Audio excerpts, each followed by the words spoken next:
Are you having problems with your combat encounters being just too easy for your players? If you are, you're probably making this mistake. Let's talk about it, what you can do to fix it. Let's get into it.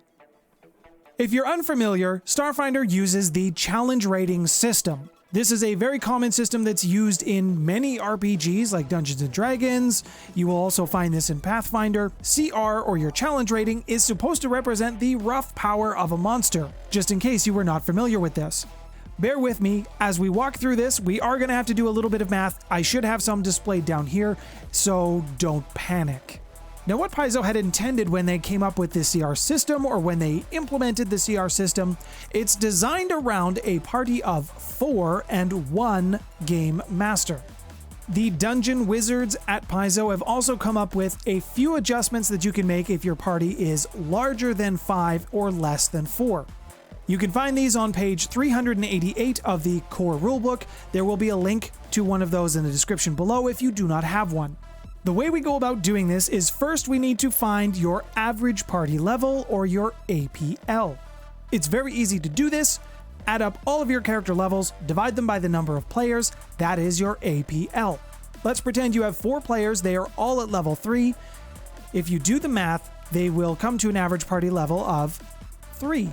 Now, if you're one of those GMs who doesn't keep everyone at the same level, because if you don't show up, you don't get experience, the math becomes a little bit different, and there is an exception to a generally held rule when you use this method. Let's use an example that you have 4 players, 2 of them are at level 4, 2 of them are at level 5. Your average party level, I would rule in this case, would be 5. The math on this is 2 level 4s plus 2 level 5s is 18 total levels, divided by 4 players gives you 4.5. Now, the core book says you go to the nearest whole number, whether that's up or down. In most cases, you will always round down in Starfinder, except for here. I would rule that you would want to bump that one up just a little bit if you wanted to give your players just a little bit more of a challenge. If you want to make it a little easier, then just roll it back to number 4, at least in this specific scenario. Now, let's say you have a party of 3, you do the same math process that I've just gone through, except for on your final result, just minus 1. And let's say you had 6 players, again, the same math occurs, but your end result adds 1 instead. The reason for this is if you have less than 3 players, or up to 3 players, they do not have the action economy if you throw a lot of monsters at them. The opposite is true if you have 6 or more players. I would argue if you have more than 6, you should really split that group into 2 groups. Once you know what this final number is, this average party level number, we can start looking at the Paizo chart and figure out what kind of encounter we want to throw at our players. How hard do we want it to be? Do we want to make it easy? Or do you really want to make them shit their pants? When I'm designing encounters, I'm usually looking for the challenging encounter, which is average party level plus 1. The reason you need to know this is once you know the difficulty, we can then start to look at the CR equivalencies chart and figure out how many creatures we need or what we can do to match things up there. Now what we can do is look at the experience awards chart and figure out what level of encounter we're going to design for our players. The way that this is supposed to work is it's a experience point pool. You will look at the challenge rating of the encounter you want to design. You will get a pool of experience points, and that's what you will use to buy monsters, buy traps. Basically, any encounter that they run into, this is what you should be looking at to figure out how much experience they're going to get and how much you have as a GM to work with. The reason that it's important to also look at traps and consider those in your experience calculations, if you go solely for the monsters, you're missing out on a whole aspect of combat.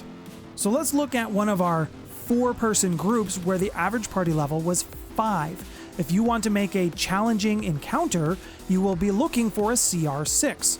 You could buy 3 CR3 monsters, which would put you at a total of 6, and you should have some experience left over to purchase traps. If you're looking for a fantastic monster to throw at your players, I highly recommend the Akata. Check it out in this video up here, as I have talked about it already. Before we move on to something else that could help make your combats just a little bit more challenging for your players, if you could hit the like button, That would let me know that this is helping you. And if you want to get more videos like this from myself, then please hit subscribe with the bell notification. Next, we need to talk about money. Money, money, money, money! On page 391 of the core rulebook, Paizo gives us some guidance on what wealth level characters should have. What this means is the total value of their weapons, their items. It should not exceed this number, otherwise they may be a little over-geared. And if your players are over-geared, then your combats are just going to, they're going to steamroll them, essentially. Now it becomes a bit of a balancing act, being able to juggle giving your players money, giving them experience. Everybody needs to get something for completing a task, or that party who isn't murder hobos and didn't kill everybody that you threw at them. And when you do mix in giving credits or free credits, allow your players the time to actually go and spend it. That's just more of a side note. When you're looking at this wealth table, it does not actually take into consideration things like your starship.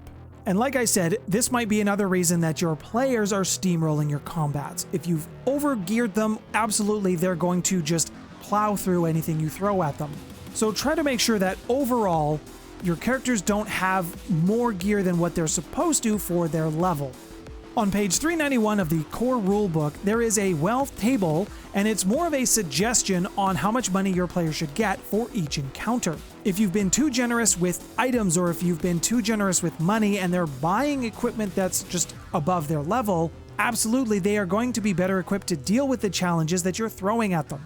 This can definitely be a bit of a juggling act between knowing how much XP do I award, how much cash do I award for the players, because if you overdo it in one area, you're again going to skew the power balance. And it doesn't have to fit this model exactly every time. You can give a little bit more experience here, a little bit less or more cash over here. This is more of an art than it is science. The third thing that we can look at to maybe help out your combat encounters is maybe they're just boring. Maybe there isn't enough going on. It can be a bit of a slog if all you're doing is plowing through enemies and there's no mechanics or there's no dangerous terrain, for example, that your players have to be aware of. Using mechanics can create dynamic, interesting combats, especially if you use this on a boss fight. Many of you will have played enough video games to know what I'm talking about. It's more than just throwing more monsters at your players. If they're too powerful, then your players won't be able to hit them, at least not consistently, and if they're too weak, then they can't pose a threat to your players. So the only other thing that you can do to add tension in your combats is come up with some fun encounter design. Maybe have a moving danger square that if they step on it, it hurts them. Maybe there's some electrified flow of water that is coming through, and maybe it comes through different pipes. Maybe it's just a static danger, but now your players can use it to their advantage. Your enemies can try to push them into it. Your players can try to push the enemies into it, and then you get that little bit of extra bonus damage. Maybe some turrets just pop out of the back, and they shoot at the mage who thinks he's safe behind the vanguard.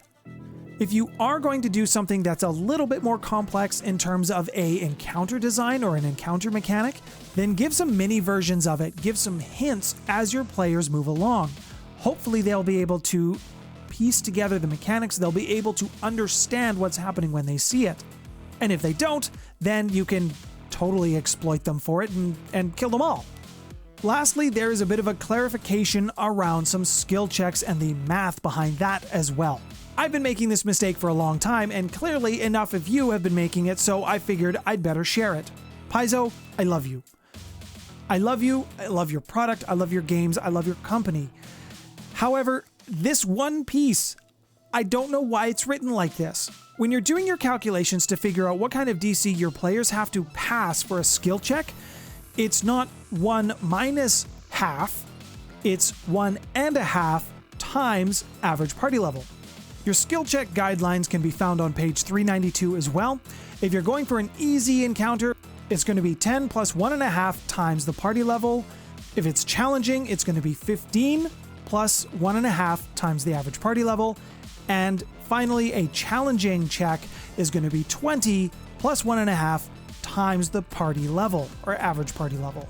You can obviously set these at whatever you want, but these are Paizo's guidelines. For me, I was doing the math wrong, just because of the way that this looks.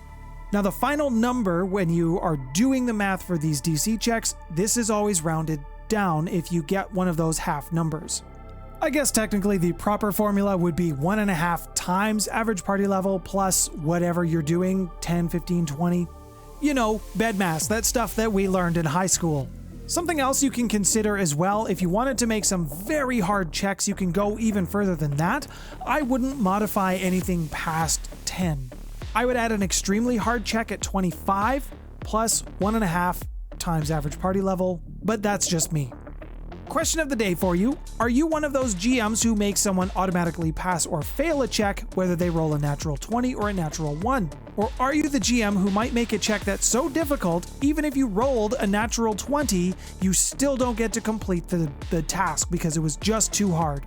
Thank you to all of my patrons who have supported me thus far and continue to do so. If you would like to learn a little more about prepping for your first Starfinder game, please check out this on the screen now.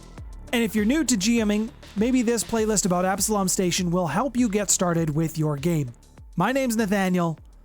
Thanks for stopping by, everyone.